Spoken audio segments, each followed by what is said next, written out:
Hey, it's good to have you here. I'm Sass, and I run a growing Red M gaming community on Discord that just hit 5,000 members, which is wild.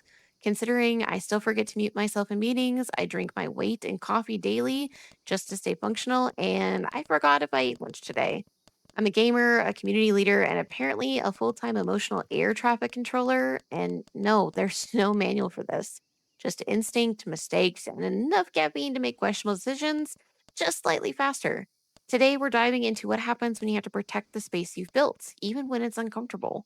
Because let's be honest, running a community sounds cute until you're up at 11 p.m. reading message logs and game console like you're in a Netflix true crime documentary trying to figure out what just happened in the newest member report.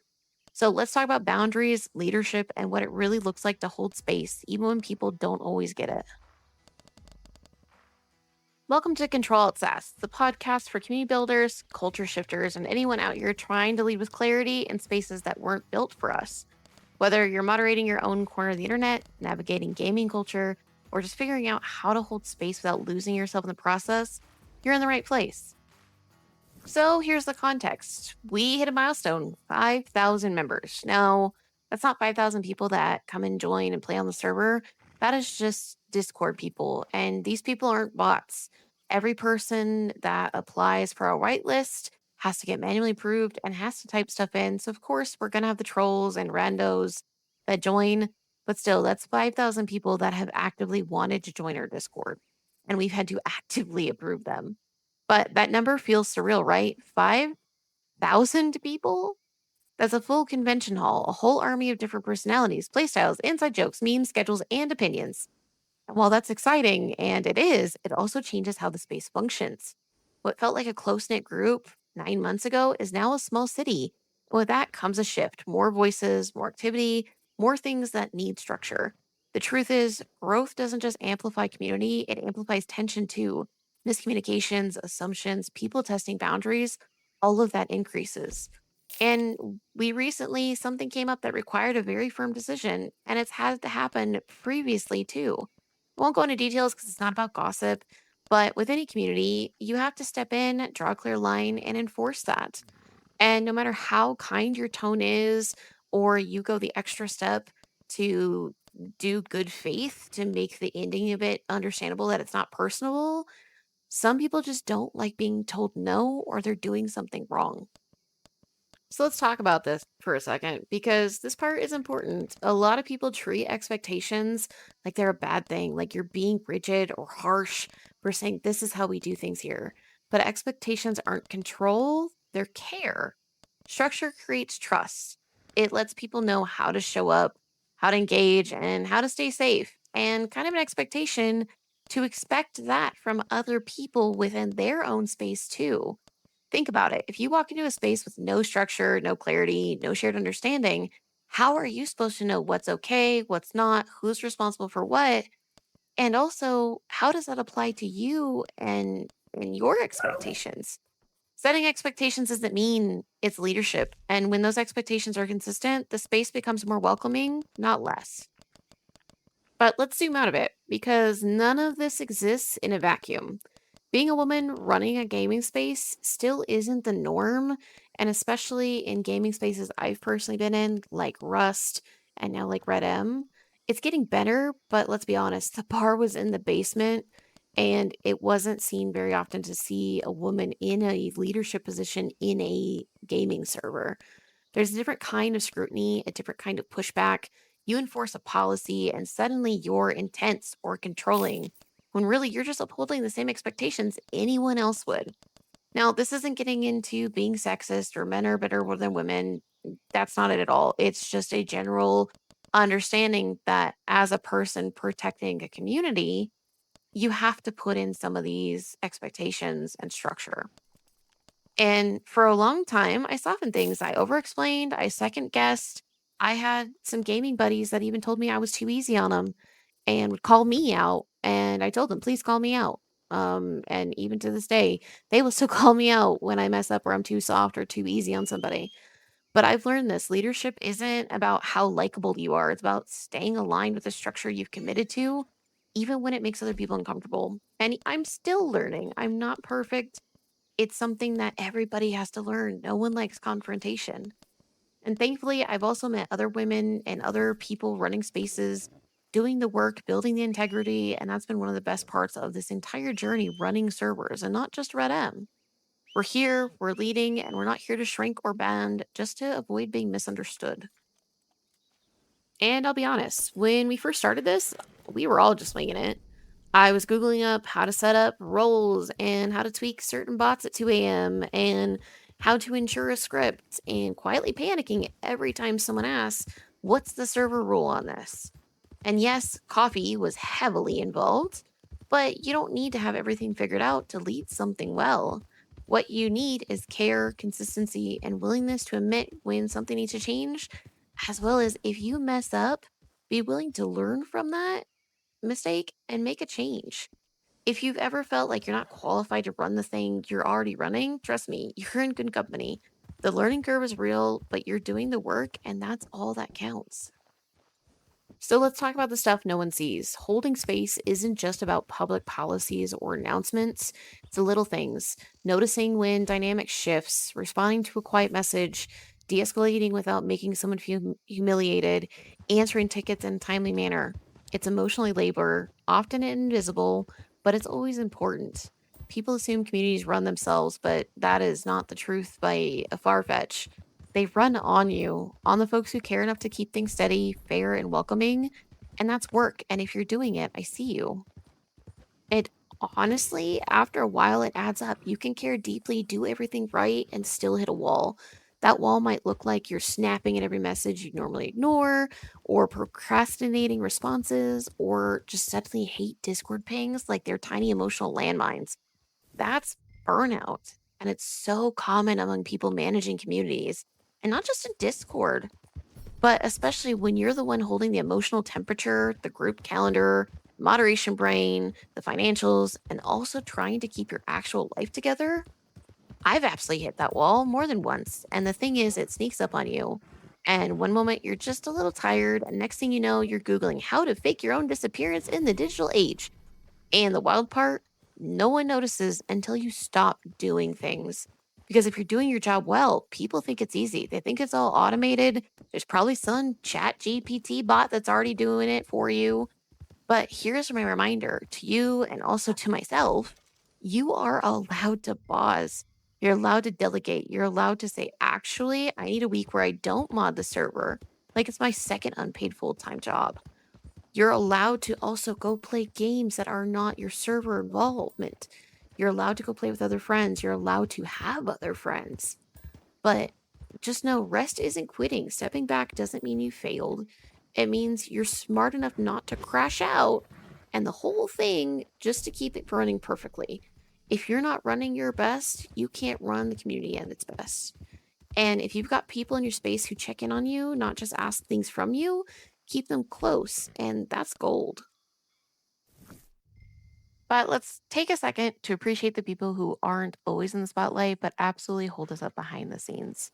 And I'm talking about the friends, the mods, the partners, the hey, did you eat today people, and the ones who notice when we're burnt out before we even do. The ones who quietly take on tasks when they see us spiraling, and the ones that send us memes when we need a laugh and vent with us without judgment or remind us that we're not just community leaders, but we're also human.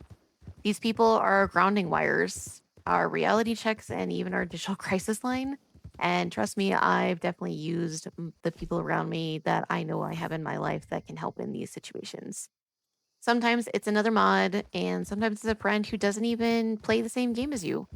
And you can rant to them about the game, and they can have an unbiased input on what's going on. And sometimes say to chill out, and sometimes you need to hear that.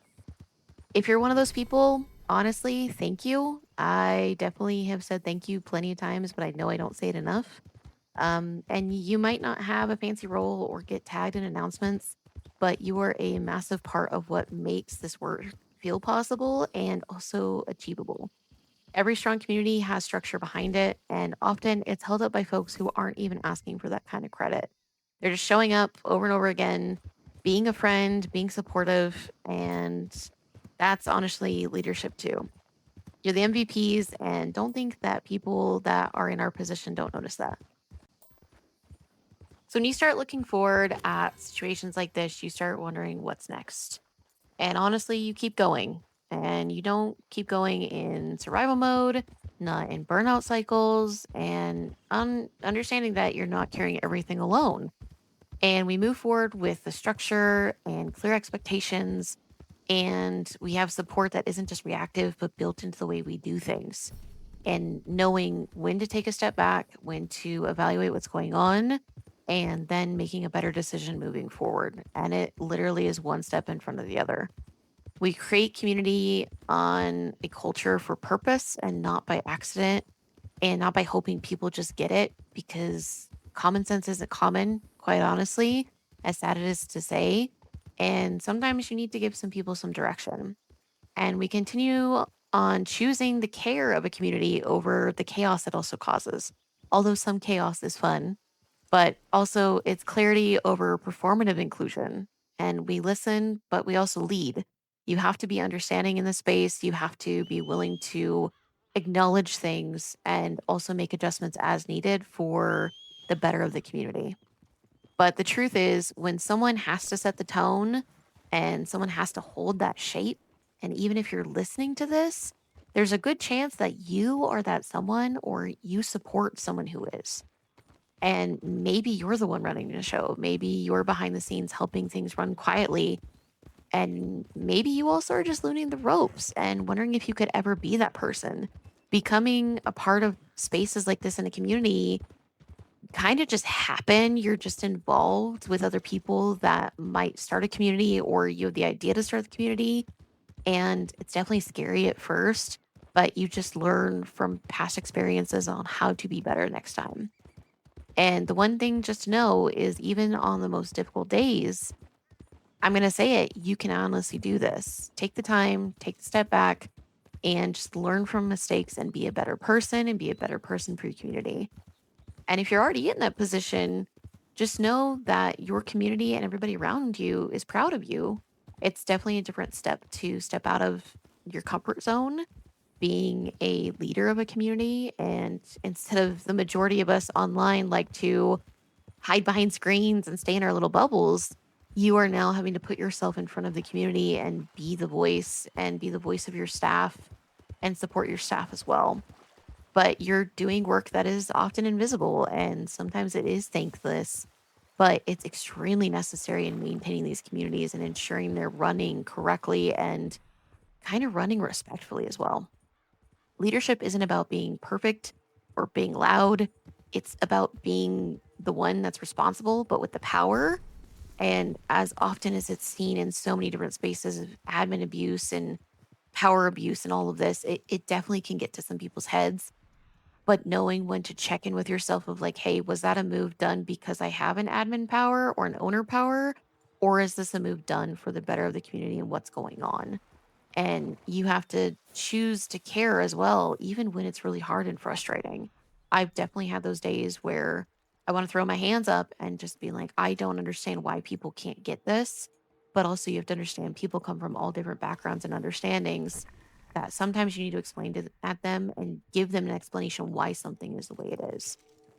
But if you're part of the space, whether you've been here since day one or you joined 5 minutes ago, you are part of something real and understand that goes within any community. You can be there for months and weeks and years, as well as someone that's new into the community. And each person should be able to either have the same experience or also know that they can go to somebody if they're not having the ideal experience you want those people to have in your community. But just also understanding that you are the reason that the community is working because you and your staff want to still uphold those same kind of core values within the community you're holding. So, we've covered a lot today, and we talked about what it really means to protect a space when it grows.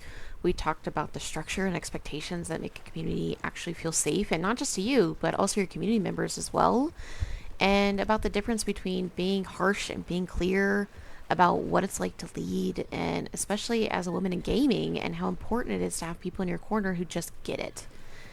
We touched on burnout, invisible labor, and unsung support crews who carry us when we're running on empty. They might bring us our coffee or ask if we need to eat for the day before we get turned into a hangry monster. And underneath all of it, the thread that ties it together is this: community does not run on accident.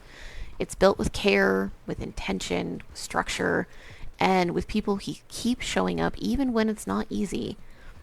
So, before we wrap up for real, I want to leave you with a question. What do clear expectations feel like to you in a community? Is it consistency? Is it knowing you can speak up and be heard without needing to shout? Is it you have a space you can talk to a staff member privately and bring up concerns and they'll actually listen to it and might be able to do something about it? Maybe it's not having to explain yourself over and over and over and over and over again. Or maybe it's just the quiet confidence that someone's got your back when things get really messy. And you have an entire team that will say, hey, I got it. Don't worry about it. Let's go. And whatever your answer is, I hope you can drop it in the comments. And if you don't feel comfortable, that's fine too. Maybe just reflect on it. Maybe write it on a sticky note and put it on your computer or something. Or say it out loud. Put it in a voice memo on your phone, in a journal, in a group chat, in a Discord, in a private Discord. Whatever you feel like you want to put it out there.